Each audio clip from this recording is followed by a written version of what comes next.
Hello guys, it's Car with Rhino and welcome to one more Kickstarter preview.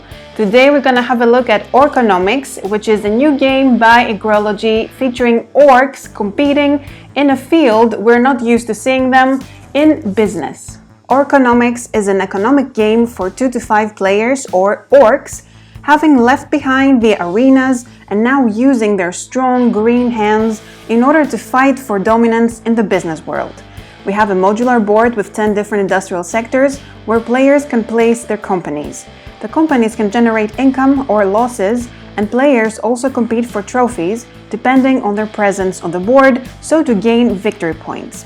The game is basically a race to reach 11 victory points. Players get 1 victory point for each company they own, but since they have less than 11 company tokens, they also need to complete quests which are open for the fastest orc to claim, and each quest gives them 1 point.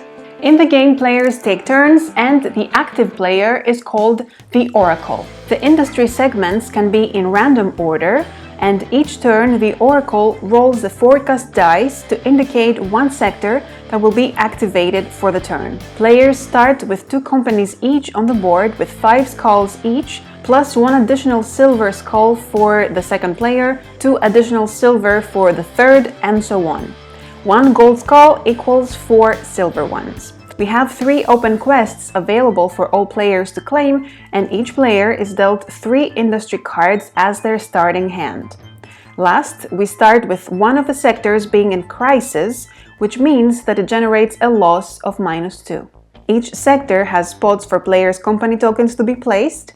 It shows how much loss or income they generate, and has special abilities that can be used by the players who own companies there.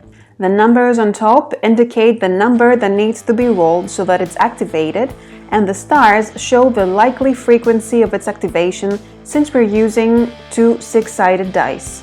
Between every 2 adjacent sectors, players can also place their startups.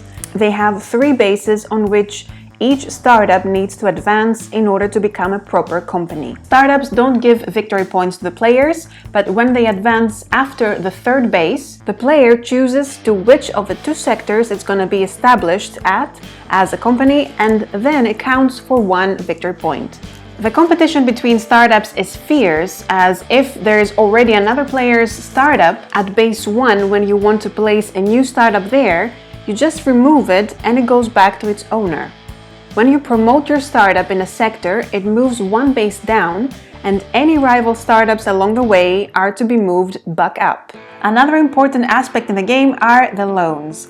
Money or skulls are a little tight in the game, so players can take out loans for the companies they own. You just flip a company token and receive 1 gold skull from the bank.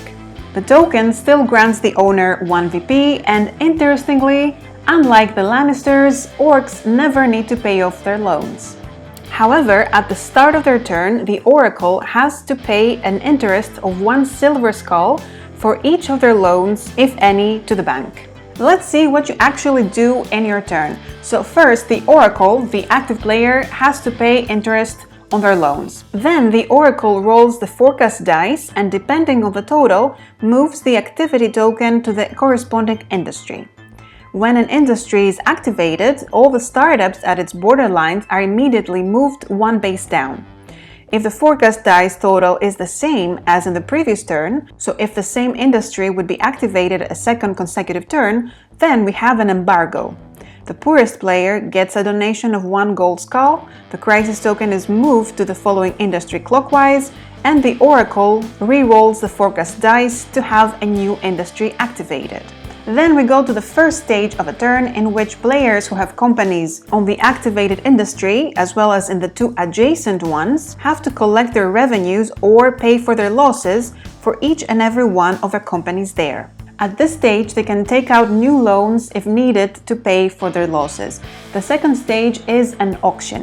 All players can participate in the auction, so to get the chance to place a new company token on the active industry sector.